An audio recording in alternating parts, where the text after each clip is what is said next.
এ তুমি কি আর দুহরে কালে ভাত খামু না দোকানে যামু? তুমি কি বুঝবা কামের মাতারি গো। এখন যে এই চুলো বানাইছি অন্য কালের দিন, এই চুলো এখন লেফা লাগবে না? কাটতে ছিঁড়ে বানাইয়ে তো হবে লেফা লাগবে। এখন কাদা লইয়ে যাইয়ে চুলো তুলি। আজকে কিন্তু দেখেন এই চুলো নতুন করে বানাইছি, এই চুলো লেফা লাগে, কত কষ্ট। বেড়ারা কে বোঝে?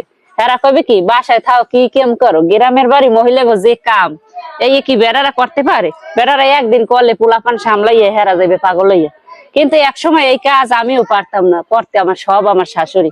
তখন আমি এই কাজের দ্বারা যাইতামই না, তখন তো আমার লাগবে না করা। কিন্তু আমার শাশুড়ি আজকে নাই, আজকে এই কাজ আমার করতে হয়। শাশুড়ি থাকাকালীন আমি তখন বুঝি নাই যে আমার শাশুড়ি এই কাজ করছে, আমি শিখে রাই। কিন্তু এখন দেখে দেখে শিখি, আর কি করব, নিজের তো করতে হইবে। একসময় শাশুড়ি আসলে মায়ের মতো কোনো কাজ করতে ধরে কইছে, বাবা তোমার কাজ করা লাগবে না, আমিই করি। লেপা হইতে চুলো বানান হইতে সব করছে। কিন্তু আজকে তো আমি পারি না।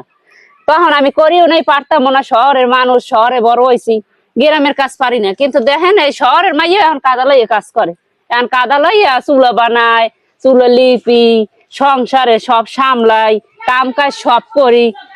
মহিলারা এখন করলেই, চেষ্টা করলেই সব পারে। সংসারের কাজ একলা হাতে সব গোছাইয়ে করি, সবই করতে হয় মহিলা গো। কোনো কাজই না পারার মতো কিছু না, সব কাজই পারন যায় যদি চেষ্টা করে।